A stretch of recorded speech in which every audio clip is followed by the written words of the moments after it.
Apocalipsis capítulo 3, a partir del versículo 12. Esta es la sexta promesa a la sexta iglesia del Apocalipsis. Es el mensaje a la iglesia de Filadelfia. El texto dice así, versículo 12: al que venciere, yo lo haré columna en el templo de mi Dios, y nunca más saldrá de allí. Y escribiré sobre él el nombre de mi Dios y el nombre de la ciudad de mi Dios, la nueva Jerusalén, la cual desciende del cielo de mi Dios, y mi nombre nuevo. El que tiene oídos para oír, oiga lo que el Espíritu dice a la iglesia. Al que venciere, lo haré columna en el templo de mi Dios. Vamos a entender en qué consiste esta promesa. ¿Qué cosa quiere decir que Dios te va a hacer columna en el templo? ¿Qué quiere decir ser columna en el templo? En primer lugar, tienes que entender que muchas partes de la Biblia, especialmente del libro de Apocalipsis, son simbolismos. Cuando tú ves una palabra, tienes que tratar de entender lo que esa palabra significa. Pero no tienes que tratar de explicar tú, sino de buscar la explicación en la palabra de Dios, porque la propia palabra de Dios explica. A veces los seres humanos estamos dándoles explicaciones humanas a los textos bíblicos y ahí nos metemos en problemas. Pero hay un principio de hermenéutica. Hermenéutica es la ciencia de la interpretación bíblica. Y ese principio dice que la Biblia se explica a sí mismo. La Biblia se explica sola, no tienes que explicarla tú. Entonces, cuando yo te digo, te hago la pregunta, ¿qué cosa significa ser columna en el templo?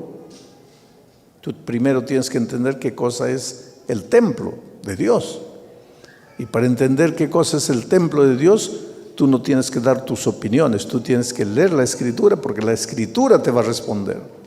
Entonces vamos al texto bíblico para entender qué cosa es el templo. Cuando Apocalipsis dice que serás columna en el templo de Dios, ¿qué está queriendo decir? Vamos al Evangelio de San Juan, al capítulo 2 del Evangelio de San Juan, a partir del versículo 18. Mira lo que dice. Y los judíos respondieron y le dijeron a Jesús, ¿no? ¿Qué señal nos muestras ya que haces esto? Porque los judíos dudaban de Jesucristo. Los judíos no creían que Jesús era el Hijo de Dios, que era el propio Dios. Y siempre le andaban pidiendo señales. ¿Qué señal nos das de que eres Dios? Y los judíos respondieron y le dijeron, ¿qué señal nos muestras ya que haces esto? Versículo 19, Jesús respondió y les dijo, destruid este templo y en 3 días lo levantaré. Dijeron luego los judíos, en 46 años fue edificado este templo, y tú en 3 días lo levantarás. Pero Jesús hablaba del templo de su cuerpo. Interesante, ¿no? Jesús estaba pasando con los judíos, sus discípulos, cerca del templo de Jerusalén. Y los judíos le preguntaron a Jesús, a ver, danos una señal, una muestra, pruébanos que tú eres Dios. Jesús le dijo, destruid este templo y en 3 días yo lo voy a levantar de nuevo. Como los judíos no entendían, porque cuando escuchaban la palabra templo, pensaban en el templo, en la estructura, en el edificio. Entonces los judíos pensaron, pero estás loco. Si nos ha llevado 46 años para construir el templo, ahora tú en 3 días lo vas a levantar de nuevo.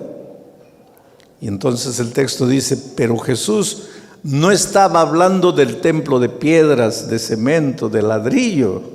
Jesús estaba hablando de su cuerpo, porque su cuerpo es el templo espiritual.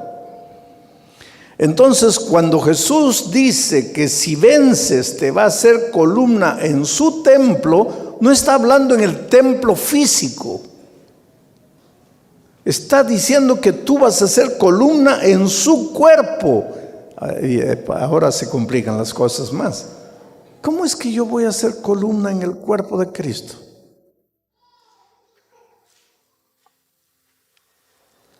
Vuelvo a repetir, deja que la Biblia explique, porque la Biblia explica todo. No trates de tú dar tus ideas particulares, humanas, deja que la Biblia explique. Y entonces ahora vamos al texto bíblico de Primera a los Corintios capítulo 12. Y vamos a leer a partir del versículo 12 y dice así: porque así como el cuerpo es uno y tiene muchos miembros, pero todos los miembros del cuerpo, siendo muchos, son un solo cuerpo, así también Cristo. Porque por un solo espíritu fuimos todos bautizados en un cuerpo, sean judíos o griegos, sean esclavos o libres, y yo diría sean guatemaltecos o hondureños o salvadoreños o mexicanos o cubanos o brasileños o alemanes o americanos. Trata de entender lo que Pablo está diciendo aquí. Pablo dice así: la iglesia es como un cuerpo. La iglesia es como el cuerpo espiritual de Cristo.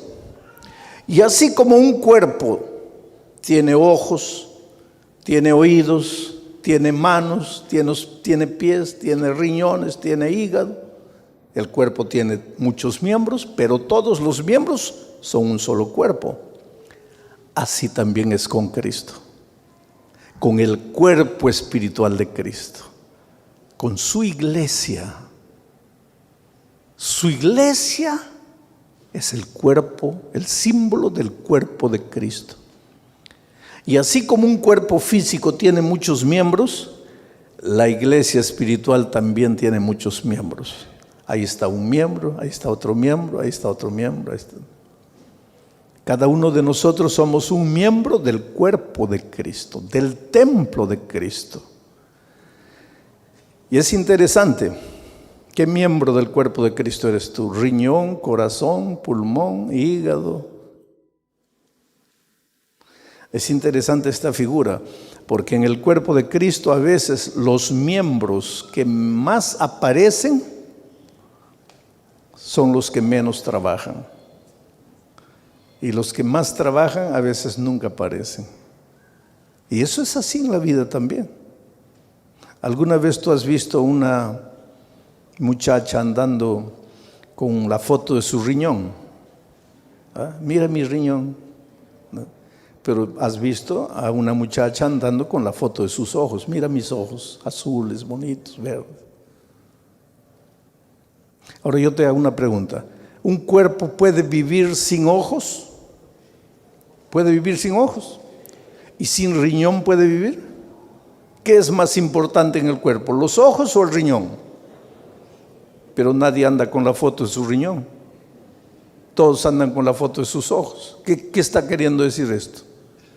Que a veces en la iglesia los que más aparecen no son los más indispensables. Y a veces los más indispensables nunca aparecen. Cuando tú entras a la iglesia tienes que tener conciencia de eso. Por ejemplo, en esta campaña evangelística, ¿quiénes están trabajando? Mira, ¿quién levantó esos focos con las lámparas? ¿Quién está atrás de las cámaras? ¿Quién está en los computadores? ¿Quién controla el sonido? ¿Quién limpió la iglesia? ¿Quién colocó las flores? ¿Ah? ¿Quién visita a las personas en las casas para estudiar la Biblia con ustedes? No soy yo. Yo no hago nada de eso. Yo salgo del hotel, vengo aquí y estoy 1 hora aquí, todos ustedes mirándome. Y termina y me vuelvo al hotel. No trabajé nada. Y las cámaras me están agarrando, mi rostro está yendo para todo el mundo. Y el hermano que cargó la lámpara, el hermano que colocó la flor, el hermano que barrió el piso, ¿por qué no mandan el rostro de él para todo el mundo? Es que así es la vida. Así es la vida. Y en la iglesia de Dios también son las cosas a veces así. Nunca te sientas insignificante en la iglesia de Dios. Nunca te sientas, no, yo no soy nada, yo no soy nadie, a mí nadie me saluda, a mí nadie me da importancia. No, nunca. Porque una vez yo estaba hablando justamente del cuerpo de Cristo en el Brasil y dije, cada uno de ustedes es un miembro. ¿Quién eres tú? ¿El brazo derecho? ¿La mano derecha? ¿Cuál de los dedos de la mano derecha? Cada uno es un miembro. Hay una viejita levantó la mano y dice, pastor, ¿yo qué seré? Yo seré un pelito. Como diciendo, yo no soy nada. Un pelito, ¿qué es un pelito? Un pelito, querido. Cada mañana cuando yo me veo en el espejo, veo la importancia de un pelito. Entonces nunca digas yo soy un pelito, yo no soy nadie. Tú puedes ser un pelito, sí, pero eres importante. Cada uno tiene su lugar en la iglesia de Dios. Unos hablan, otros no hablan. Pero es que el que habla es boca. El que no habla es pie. ¿Cómo la boca vendría aquí a hablar si el pie no hubiera querido venir? Pues entonces el cuerpo funciona así. Todos los miembros, cada uno desde su punto de vista, desde su esquina, trabaja, colabora y ahí el cuerpo funciona. Tú eres miembro del cuerpo. Tú eres columna. ¿Para qué sirve la columna? Porque en la columna se sostiene toda la estructura. Tú eres columna del templo de Dios. Pero para eso, mira lo que tienes que hacer. Ahí vamos a volver a leer el texto de 1 Corintios 12. Porque así como el cuerpo es uno y tiene muchos miembros, pero todos los miembros del cuerpo, siendo muchos, son un solo cuerpo, así también es Cristo. Porque por un solo espíritu fuimos todos bautizados en el cuerpo de Cristo. La única puerta de entrada para ser columna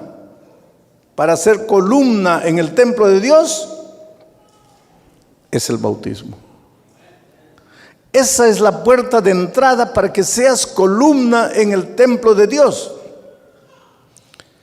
¿Y por qué la promesa a la iglesia de Filadelfia dice, al que venciere yo lo haré columna en mi templo? ¿Por qué? Porque tienes que vencer. ¿Vencer qué? Vencer el miedo, vencer el preconcepto, vencer las dudas, porque las grandes dificultades que tú tienes para bautizarte son las dudas. Porque muchos de ustedes ya están estudiando la Biblia, pero piensan así, ¿será que me bautizo? Y si me bautizo, ¿no estaré cometiendo un error? Después me voy a arrepentir de ese error. ¿Será que esta es la iglesia? Hay tantas iglesias en el mundo. ¿Será que estoy haciendo bien? ¿Será que no estoy haciendo bien? O entonces tú te preguntas así, pero yo ya fui bautizado por inmersión en otra iglesia y ahora ¿por qué me quieren bautizar de nuevo? O entonces otra interrogación que entra a tu mente y te dice así, Pero cuando yo era un bebito de 6 meses me bautizaron. Entonces yo ya estoy bautizado. ¿Por qué tengo que bautizarme de nuevo? Interesante que la Biblia responde a todas las preguntas. A todas las preguntas. Y la Biblia presenta las características de un bautismo auténtico, verdadero. Y te voy a mencionar algunas características. Mateo 28, cuando el Señor Jesús da la misión, mira lo que dice. Vamos a Mateo 28. Voy a gastar un poco de tiempo, pero tengan paciencia porque ustedes necesitan saber estas cosas. Mateo capítulo 28, versículo 18 en adelante dice: y Jesús se acercó y les habló diciendo: toda potestad me es dada en el cielo y en la tierra. Por tanto, id, haced discípulos a todas las naciones, bautizándolos en el nombre del Padre y del Hijo y del Espíritu Santo, enseñándoles que guarden todas las cosas que os he mandado, y he aquí yo estoy con vosotros hasta el fin del mundo. ¿Cuál es la primera condición para que una persona sea bautizada? La persona tiene que tener la capacidad de aprender, porque tiene que ser enseñada, porque tiene que ser hecha discípula. Si no tiene la capacidad de aprender, si todavía no puede ser enseñada, si no tiene capacidad mental, emocional de aprender, no puede ser bautizada. Porque uno de los requisitos para que la persona sea bautizada es que tenga la capacidad de aprender. Mi pregunta es la siguiente: ¿un bebito de 6 meses tiene capacidad de aprender, de ser enseñada en las verdades bíblicas? Todavía no, va a tener, pero todavía no la tiene. Y si no tiene capacidad de aprender, ¿cómo puede ser bautizada? Esa es una pregunta interesante. Otra característica del bautismo bíblico, auténtico, verdadero, está en el capítulo 2 del libro de Hechos de los Apóstoles. Hechos, capítulo 2. Mira lo que dice ahí. En el versículo 38, dice así: y Pedro les dijo: arrepentíos y bautícese cada uno de vosotros en el nombre de Jesucristo para perdón de los pecados, y recibiréis el poder del Espíritu Santo. Arrepentíos y bautícese cada uno.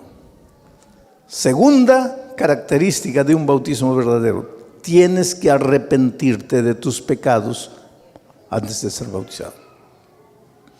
Un bebito de 6 meses puede arrepentirse de sus pecados. Si el pobrecito no tiene conciencia, ¿de qué se va a arrepentir? ¿Cómo se va a arrepentir? Y si no se puede arrepentir, ¿cómo puede ser bautizado? Primera característica: tiene que ser enseñado. No puede ser enseñado, no puede ser bautizado. Segunda característica: tiene que arrepentirse. No puede arrepentirse, no puede ser bautizado. Tercera característica: Marcos 16:16 dice: el que creyere y fuere bautizado, este será salvo. Un bebito de 6 meses puede creer. ¿Cómo va a creer? No tiene condición mental de creer. ¿Y cómo puede ser bautizado? Quiere decir que si un bebito es bautizado sin haber sido enseñado, sin haberse arrepentido, sin haber creído, ese bebito fue bautizado en un bautismo que no tiene las características auténticas de un bautismo verdadero. Te voy a hacer una ilustración. Vamos a decir que yo tengo aquí un billete de $100. Vamos a decir, este es de 20. También 20, aquí está, un billete de $20. ¿Vale alguna cosa esto? No. ¿Ah? ¿Qué puedo comprar con $20? ¿Vale alguna cosa? Vamos a decir que no tengo nada que comer, estoy muriendo de hambre, no tengo amigos, no conozco a nadie. ¿Me valdría $20 para alguna cosa? Sí, muy bien. Entonces tengo que guardarlo porque es precioso esto. Me va a salvar de muchas cosas. Lo guardo con mucho cariño aquí. No, mejor aquí, cerca del corazón, el lugar más precioso, ahí, guardadito. Ahí un día vengo a una reunión como esta y alguien dice, mire, les voy a dar las características de un billete verdadero, porque hay mucho billete falso. Les voy a dar las características de un billete verdadero.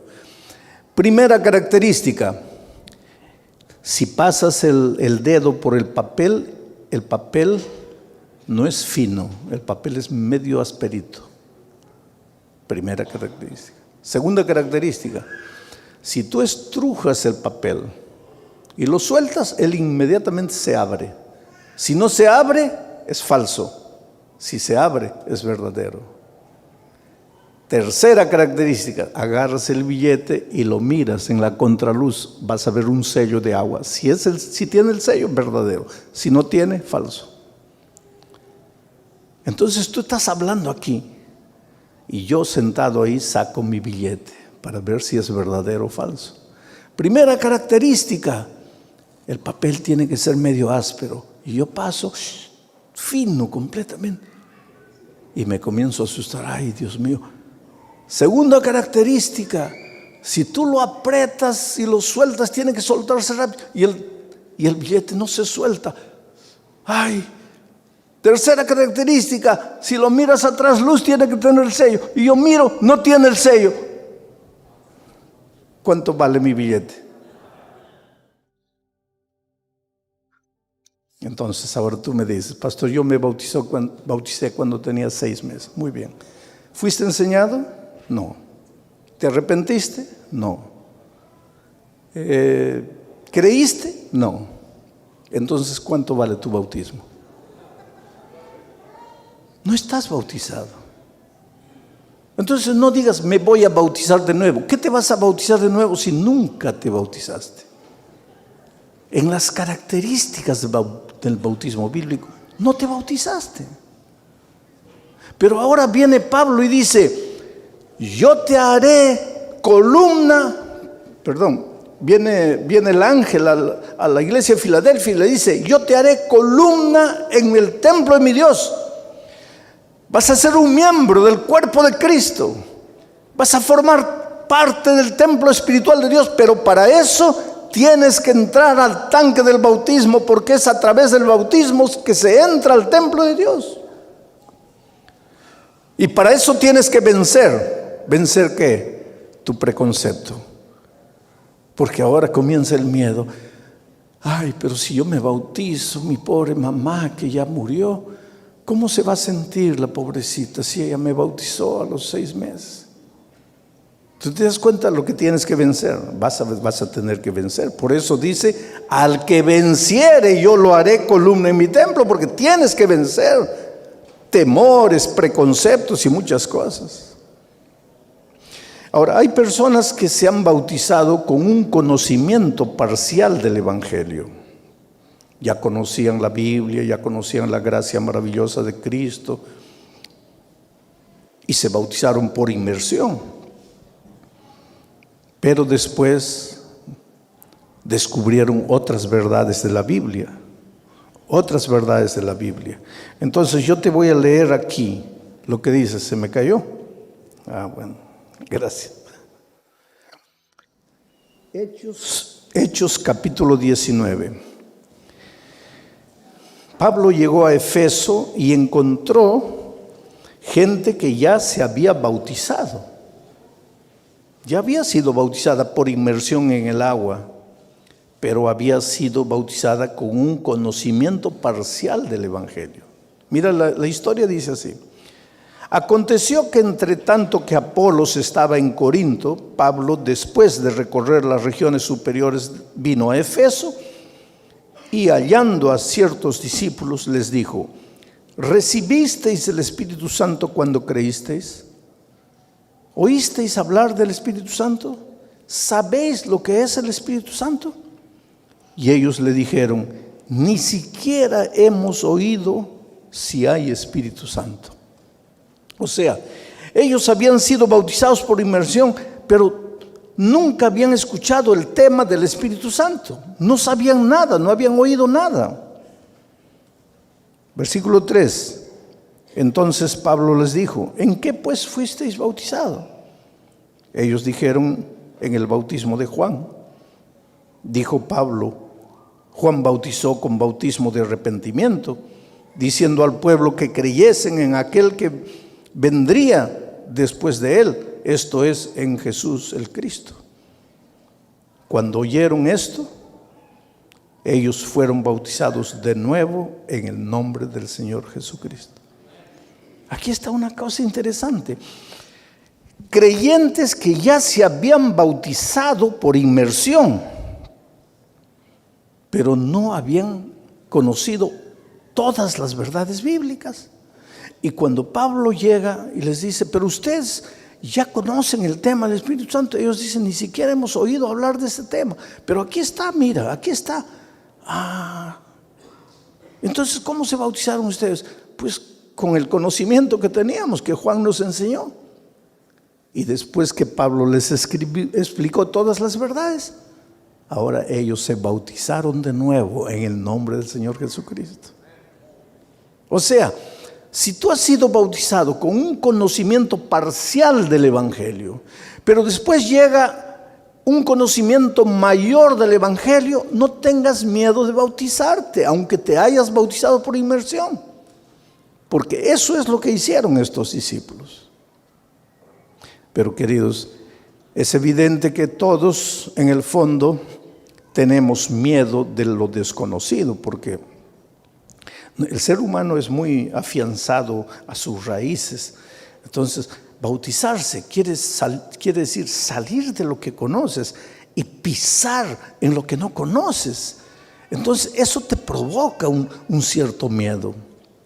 Pero estos días estamos viendo que la puerta de entrada es el bautismo. Y por eso, si tú todavía no te has bautizado en el bautismo auténtico de la Biblia, o si te has bautizado por inmersión con un conocimiento parcial del Evangelio, pero ahora llegó el conocimiento completo del Evangelio, no tengas miedo en bautizarte. Sabes que a veces Dios llama, y tú no quieres. Dios sigue llamando. Dios te llama con tanto amor, con tanto cariño, ¿sabes? Pero el ser humano dice no. Y Dios insiste. Y yo no sé hace cuánto tiempo tú estás conociendo la palabra de Dios y estás diciéndole no al Señor Jesucristo. Una vez una señora me invitó a su casa.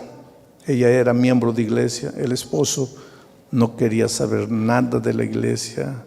El esposo literalmente odiaba a los adventistas, odiaba a los pastores. El esposo maltrataba a la esposa por causa de la fe. Ella fue una mujer valiente que tomó la decisión de bautizarse. Pero después de eso, el esposo le hizo la vida un infierno. Y cuando yo llegué a aquella ciudad hace muchos años, ella inocentemente pues pensó: si el pastor Bullón viene a comer a mi casa y habla con mi esposo, yo sé que Dios va a usar al pastor para tocar el corazón de mi esposo. Pobrecita, ella desde su punto de vista humano pensó: esa es la salida. Pero decía: ¿cómo lo traigo al pastor Bullón? ¿Cómo lo traigo a mi casa al pastor Bullón? Entonces usó un argumento que yo no pude rechazar, porque me dijo así: mire, mi esposo, todos los pastores lo conocen, él no quiere saber nada de la iglesia adventista, él odia a los pastores, odia a la iglesia, pero a usted, él lo quiere. Y si usted viene a la casa, porque él lo está invitando para almorzar, venga. Y pues yo dije, pues, si yo no voy, puede ser que ese hombre se pierda solo porque no fui. Pues voy. Y cuando llego a la casa me doy cuenta que el esposo no me invitó para nada. Que el esposo no quería saber y me odiaba tanto cuanto a los otros pastores. Pero ya estaba metido en la boca del lobo, ya no podía salir. El hombre me miraba. No, era un ambiente horrible, horrible, porque él no me quería, él no decía bienvenido, yo estaba contra la voluntad de él, pero ella, pobrecita, me llevó engañándome para ver si tocaba el corazón del esposo. Entonces llegó la hora del almuerzo, se sirvió, yo me senté ahí, pero una situación incómoda, completamente incómoda. ¿Cómo tú te sentarías a la mesa de un hombre que no te quiere ahí? Y esa era mi situación, completamente incómoda. Y para remate, en medio del almuerzo, la esposa me pisca el ojo, como diciendo, pastor, ya empiece a hablarle. ¿Cómo le hablo si no había abertura para eso? No habría. Y una segunda vez me pisca el ojo. Y yo dije, no, si el hombre se da cuenta que ella me está piscando el ojo, aquí nos mata a los dos. Y pues antes que me comprometa más, ya le hablé al hombre, ¿no? Y el hombre se levantó, golpeó la mesa así. Dice, mire, yo no lo invité a mi casa, pero lo recibí. Y lo mínimo que yo espero es que usted me respete. Yo no me meto a su casa a querer convencerlo a usted de nada. Usted no puede entrar a mi casa a querer convencerme que su iglesia es la verdadera y que la mía no. Yo lo recibí. Yo respeto a mi esposa. Lo mínimo que espero es que ella me respete a mí. Aquel almuerzo es inolvidable en mi vida. Me fui, pasaron años, ¿sabe? Casi 10 años. Y un día vuelvo a esa ciudad a predicar una noche. Y cuando salgo ella viene atrás, pastor, ¿se acuerda de mí? Yo nunca me olvidaría de esa señora. Sí, hermana, me acuerdo de usted. Mi esposo quiere que lo visite en la casa. Yo le digo, mire, hermana, yo me acuerdo la última vez que él me invitó a su casa. No, pastor. Y ahí empezó a llorar. Y me dice, ahora sí, pastor. Él está bautizado, él es miembro de iglesia, solo que él no puede caminar. Y especialmente en el invierno, así en el frío, le duelen los huesos, él no puede. Él cuánto hubiera querido venir. Porque él quiere pedirle perdón por lo que le hizo hace años. Yo le digo, pero hermana, ¿cómo finalmente él se bautizó? ¿Cómo? Me dice, pastor, es una historia dolorosa. Mi esposo no quería saber nada de Jesús, usted sabe, pero una noche, borracho, venía de una fiesta, ebrio, dirigiendo su carro, salió de la carretera. No murió, pero quedó 8 meses entre la vida y la muerte. En ese tiempo el socio de la empresa de él se apoderó de la empresa. Cuando él salió condenado a una silla de ruedas para el resto de la vida. Y se dio cuenta que había perdido la empresa, que el socio bandido se apoderó de la empresa. Para la recuperación de él tuvimos que vender propiedades, no tenemos nada, vivimos en una pequeña casa.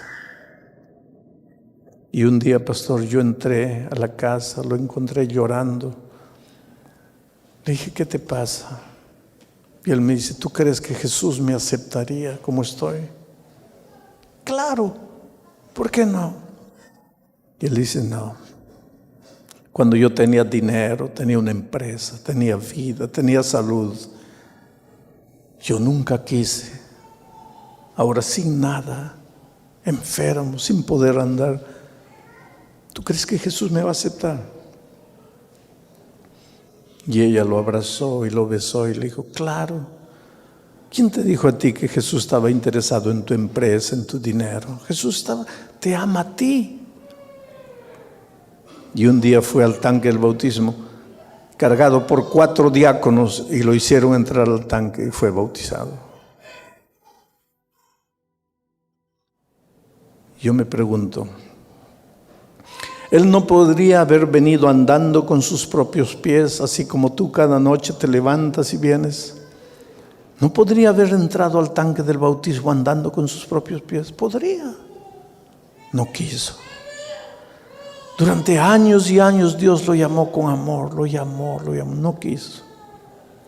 Un día la vida se encargó, sus propios errores, sus propias decisiones, porque nadie lo obligó a dirigir el vehículo ebrio. La vida lo dejó en una situación. Vino a bautizarse, pero cargado por 4 personas. Por eso la Biblia dice, hoy es el día de buena nueva. No es mañana, no es el próximo año, hoy. Y por eso Jesús esta noche dice, hijo, tú eres tan precioso que yo quiero hacerte miembro de mi templo, columna en mi templo.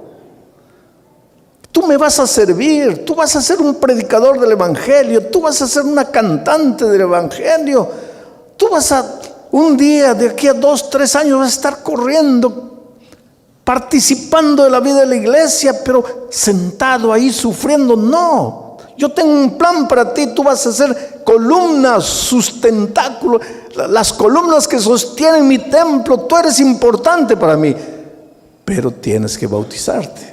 Porque la puerta de entrada es el bautismo. Y sabes que Benjamín, Gloria y Alan entendieron eso. ¿Y por qué los menciono? Porque Benjamín,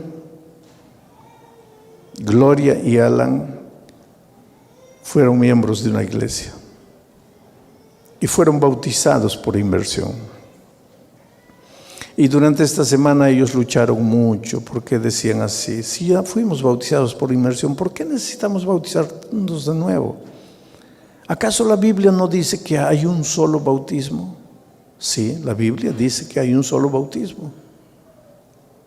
El único bautismo auténtico, verdadero, en el que te bautizas cuando has cumplido todos los requisitos bíblicos.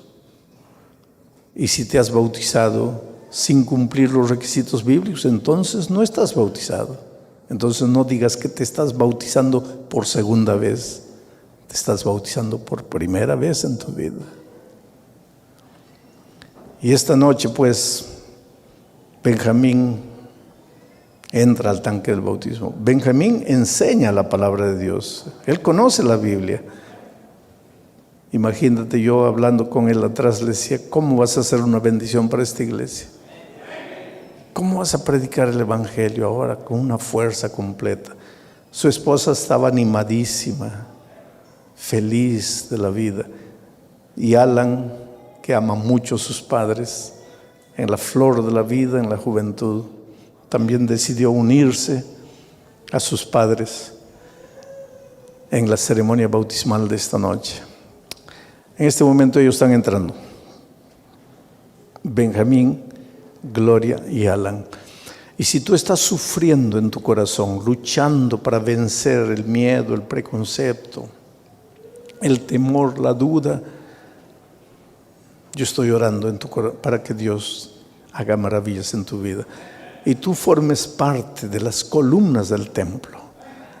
Y tú seas un miembro activo de iglesia. Y Dios haga maravillas a través de tu vida. Miren qué linda familia. Qué linda familia, ¿no? Qué linda familia. ¿Sabes? Ellos, como toda familia, tienen sus luchas, sus dificultades de relacionamiento. Son una familia normal, humana, pero una familia que ama a Jesús. Y Jesús los va a ayudar, pero ahora en este momento, cuando salgan del agua, ya son columnas del templo de Dios. queridos, por la decisión que han tomado, para que nuevamente ustedes sientan en su corazón la paz del Evangelio, de la gracia maravillosa de Cristo, para que caminen en caminos de victoria, de obediencia a la palabra de Dios, y para que sean columnas en el templo de Dios. El pastor Francisco, como ministro del Evangelio, los bautiza en nombre del Padre, del Hijo y del Espíritu Santo. Amén. Dense un abrazo ahí. Quiero que se den un abrazo así, muy bien. Qué bonito, ¿no?